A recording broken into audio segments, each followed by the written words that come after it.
Chennai shopping మాల్లో ఉగాది వేడుకలు. మీ పండుగ షాపింగ్ చెన్నై షాపింగ్ మాల్లో చేయండి. అందమైన వస్త్రాలతో పాటు విలువైన బహుమతులు పొందండి.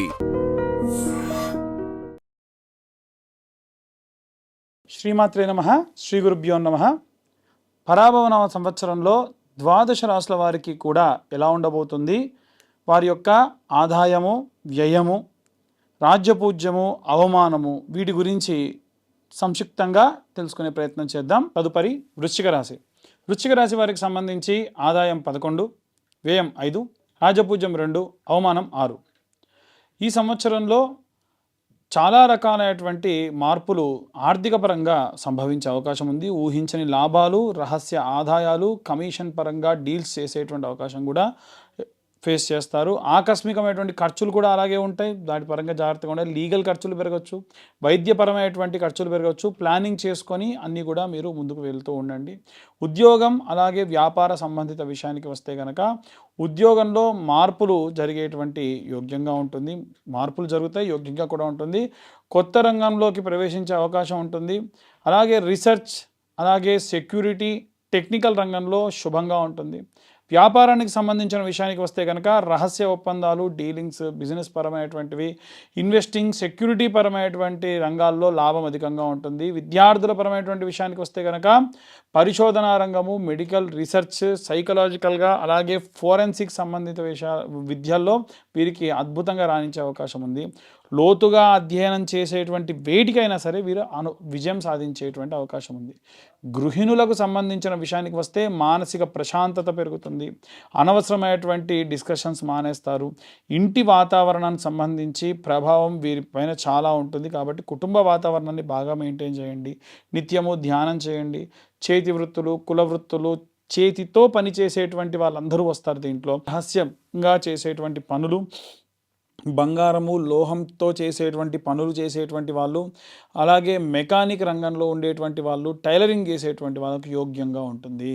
రాజకీయ నాయకులకు సంబంధించిన విషయానికి వస్తే కాస్త గోప్యంగా వ్యవహరించే విషయాలు అనవసరంగా బాహటంగా చెప్పకుండా ఉంటే మంచిది. అలాగే బ్యాక్డోర్ పాలిటిక్స్ అనేటువంటి విపరీతంగా జరుగుతాయి. దాంట్లో మీరు ఇబ్బంది పడడం, బలవడం కూడా జరగచ్చు. స్ట్రాటజికల్గా మీరు ముందుకు వెళ్తే బలంగా ఉంటారు, ముందుకు వెళ్తారు. కళారంగానికి సంబంధించిన విషయానికి వస్తే ఎవరైతే సినిమా రంగానికి సంబంధించి థ్రిల్లింగ్ మూవీస్ తీసేటువంటి వాళ్ళు, సస్పెన్స్తో కూడిన సినిమాలు తీసేవాళ్ళు, డార్క్ రోల్స్లో నటించేటువంటి వాళ్ళు, క్రైమ్ స్టోరీస్ తీసేటువంటి వాళ్ళకి ప్రత్యేకమైన గుర్తింపు లభిస్తుంది. అలాగే వైవాహిక జీవితానికి సంబంధించి కొన్ని రకాలైనటువంటి అపార్థాలు, అనుమానాలు పెరుగుతాయి. మీరు ఏదైతే సీక్రసీ మెయింటైన్ చేయాలనుకుంటున్నారో వాటి గురించి కూడా అపార్థాలు పెరిగే అవకాశం ఉంటుంది. ఓపెన్గా కూర్చొని మాట్లాడడం వల్ల ఇవన్నీ కూడా సమసిపోయే అవకాశం ఉంటుంది. సంతానానికి సంబంధించిన విషయానికి కూడా ఏంటంటే పిల్లలు చాలా తెలివిగా మాట్లాడడం, ఎదగడం చేస్తూ ఉంటారు. టెక్నికల్గా బాగా ఆసక్తి చూపిస్తారు. పోటీ పరీక్షల్లో విజయం సాధిస్తారు. ఆరోగ్యపరమైనటువంటి విషయానికి వస్తే జాగ్రత్త వహించడం మంచిది. మూత్రపిండాల సమస్యలు పెరగచ్చు, యూరిన్ ఇన్ఫెక్షన్స్ జరగవచ్చు, రక్తపోటు పెరగచ్చు, హార్మోనల్ సమస్యలు పెరగచ్చు. ఆహారానికి సంబంధించిన విషయాల్లో జాగ్రత్త వహించాలి.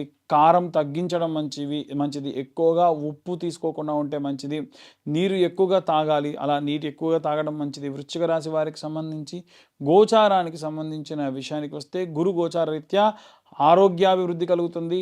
అలాగే శరీరం బలంగా అవుతుంది. మానసికమైనటువంటి ధైర్యము, కుటుంబంలో సహాయ సహకారాలు కూడా పెరుగుతాయి. గురు రక్షణ ఈ సంవత్సరం వీరికి చాలా అద్భుతంగా ఉంది. అలాగే శని గోచారరీత్యా చూసుకుంటే కృషి చేస్తేనే ఖచ్చితంగా ఫలితం ఇస్తాడు. నెమ్మదిగా ఎదుగుదల కూడా పెరుగుతుంది. కష్టానికి తగినటువంటి ప్రతిఫలం కూడా దక్కుతుంది. స్థిర స్థానం కూడా ఉన్నటువంటి స్థానం కూడా మారుతూ ఉంటుంది. అలాగే కొన్ని రకాలైనటువంటి సహనము, దీర్ఘకాలికంగా చేసేటువంటి పనులలో విజయాలు కూడా సాధిస్తారు. రాహు గోచార రీత్యా చూసుకుంటే ఆకస్మికమైనటువంటి మార్పులు, ఉద్యోగంలో మార్పులు, ఊహించని పరిణామాలు, మానసికమైనటువంటి ఒత్తిళ్లు కూడా పెరుగుతాయి. చాలా జాగ్రత్తగా ఉండండి. పెట్టుబడుల సంబంధిత విషయాల్లో కూడా చాలా జాగ్రత్త వహిస్తే మంచిది. గోచార రీత్యా చూసుకున్నట్టయితే కేతు గోచార రీత్యా ఆధ్యాత్మికత పెరుగుతుంది, ఒంటరితనం పెరుగుతుంది, అంతర్ముఖత అంటే మీలో మీరు మాట్లాడుకోవడం కూడా పెరుగుతుంది. కుజగ్రహ ప్రభావం వలన ఈ రాశాధిపతి కనుక అత్యంత కీలకమైనటువంటి శుభాలు వీరికి ఈ సంవత్సరం జరుగుతాయి. ధైర్యం పెరుగుతుంది, పోరాట శక్తి పెరుగుతుంది, శత్రువుల మీద విజయం సాధిస్తారు. కొన్ని రకాలైనటువంటి నష్టం అయినప్పటికీ కోపము, ప్రమాదాల నుంచి అధిరోహించడము, ఇవన్నిటిని ఎదుర్కోవాల్సినటువంటి పరిస్థితి కూడా గోచరిస్తోంది. మార్చి నుండి జూలై ప్రాంతం వరకు ఒత్తిడి, అపార్థాలు ఎక్కువవుతాయి. అలాగే జూలై నుండి మనకు సెప్టెంబర్ ప్రాంతం వరకు ఉద్యోగాల్లో మార్పులు, ఆర్థిక మార్పులు కూడా గోచరరీత్యా మనకు కనిపిస్తోంది. అలాగే సెప్టెంబర్ నుంచి డిసెంబర్ వరకు లాభాలు, స్థిరాస్తులు పెరగడం లాంటివి జరుగుతాయి. డిసెంబర్ నుంచి మార్చి ప్రాంతం వరకు ఆరోగ్యం పట్ల జాగ్రత్త వహించాలి. ఆధ్యాత్మికతలో కూడా విపరీతంగా వీరు పార్టిసిపేట్ చేయడం జరుగుతుంది. వృశ్చిక రాశి వారికి సంబంధించి శాంతి పరిహారాలు ఏమైనా చేయాలి అని అంటే సుబ్రహ్మణ్యేశ్వర స్వామి ఆరాధన, కాళీమాత దేవాలయానికి వెళ్ళడము, నరసింహస్వామికి ఆరాధన చేసుకోవడము, పూజలు చేసుకోవడము, మంగళవారం నాడు కుజగ్రహానికి సంబంధించిన శాంతి చేసుకోవడము, సుబ్రహ్మణ్యేశ్వర స్వామి అష్టోత్తరము కరావలంబ స్తోత్రాన్ని చదవడము, సర్ప సంబంధిత మంత్రాలు, సర్పశాంతులు చేసుకోవడము, దానాలు చేయాల్సినటువంటి విషయానికి వస్తే ఎరుపు వస్త్రాన్ని లేదా మసూర్ దాల్ అంటారు కదా, అంటే ఎర్రటి కందిపప్పును దానం చేయడము, రక్తానికి సంబంధించి ఎవరికైనా సరే ఇబ్బందుల్లో ఉంటే కనుక రక్తదానం చేయడం కూడా మంచిది. శుభ వర్ణాల విషయానికి వస్తే ఎరుపు రంగు వర్ణము, గోధుమలు దానం చేయడము మంచిది. గోధుమ వర్ణంలో ఉన్నటువంటి కూడా వీరు ధరించడం మంచిది. అలాగే రత్నధారణ విషయానికి వస్తే జ్యోతిష్యుల్ని సంప్రదించి రెడ్ కోరల్ అంటారంటే మనకి పగడం ఉంగరం కానీ అలా రెడ్ కోరల్ ధరించడం మంచిది. వీరు తీసుకోవాల్సినటువంటి జాగ్రత్తలు, నివారించాల్సినటువంటి విషయాలు ఏమైనా ఉన్నాయా అంటే మంగళవారం నాడు కోపాన్ని తగ్గించుకోవాలి. సీక్రసీ మెయింటైన్ చేసే విషయాల్లో చాలా జాగ్రత్తగా ఉండాలి. ఏదైనా సరే కారంగా ఉండేటువంటి పదార్థాలు అధికంగా స్వీకరించకుండా ఉంటే మంచిది. ఓవరాల్గా వృశ్చిక రాశి వారికి సంబంధించి ఈ యొక్క సంవత్సరంలో జరిగేటువంటి మార్పుల విషయానికి వస్తే కనుక గురువు ఆరోగ్యాన్ని ఇస్తాడు, శని కృషిని పెంచుతాడు, రాహు ఆకస్మికమైన మార్పులు, స్థానభ్రంశము చేయిస్తాడు. ఏదైనా సరే ఈ సంవత్సరం వీరు సహనం పాటిస్తే మంచి విజయాలు కూడా సాధిస్తారు. ఇవన్నీ కూడా ఏంటంటే మనము తిథి, వార, నక్షత్ర, యోగ కరణాన్ని బట్టి, గోచారాన్ని బట్టి ఈ విషయాలని కూడా చెప్పడం జరుగుతుంది. డీటెయిల్డ్గా జాతకం గురించి తెలుసుకోవాలనుకున్న వాళ్ళు మీ పేరు, మీ date of birth, time, place కింద ఉన్న నెంబర్కి వాట్సాప్ చేయండి. డీటెయిల్గా జాతకం గురించి విశ్లేషణగా 60-70 పేజీల్లో మీ దాకా అందించడం జరుగుతుంది. అలాగే ఈ సంవత్సరం మనం ఉగాది రోజున ఎటువంటి నియమ నిబంధనలు పాటించాలి, ఎలాంటి జాగ్రత్తలు తీసుకోవాలి, అలాగే ఏవే ఇబ్బందులు లేకుండా ఉండాలి, ఆ రోజు పూజ చేయడం వల్ల అనే విషయాలు ఇప్పుడు మనం తెలుసుకుందాం. ఉగాది అంటే యుగమునకు ఆది. పూర్వము సోమకుడు అనేటువంటి రాక్షసుడు వేదాలన్నింటినీ తస్కరించి సముద్ర గర్భానికి వెళ్తే మత్స్యావతార రూపంలో స్వామివారు ఆ యొక్క సోమకుడిని సంహరించి ఆ వేదాలన్నింటినీ కూడా తీసుకెళ్ళి బ్రహ్మదేవుడికి అప్పగించి ఈ యొక్క సృష్టిని సృజించినటువంటి రోజే ఈరోజు. కాబట్టే యుగమునకు ఆది ఉగాది అంటారు. అంటే మనందరం కూడా పుట్టింది, మన మూలాలు పుట్టింది ఈరోజే. కాబట్టి మనందరి పుట్టినరోజు ఈరోజు.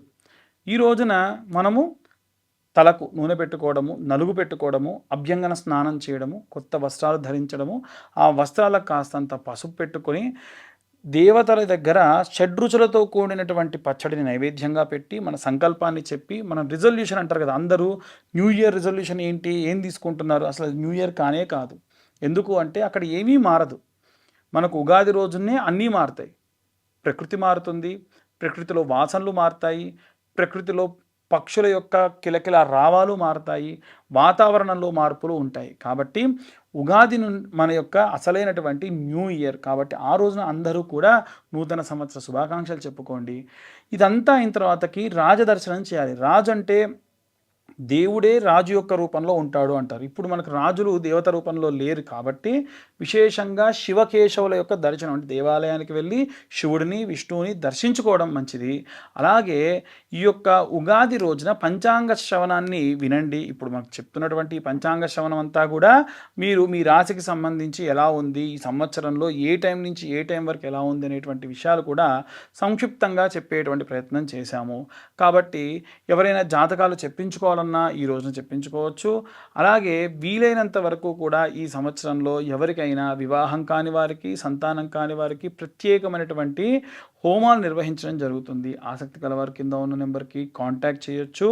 సర్వే జనా సుఖినో భవంతు. స్వస్తి.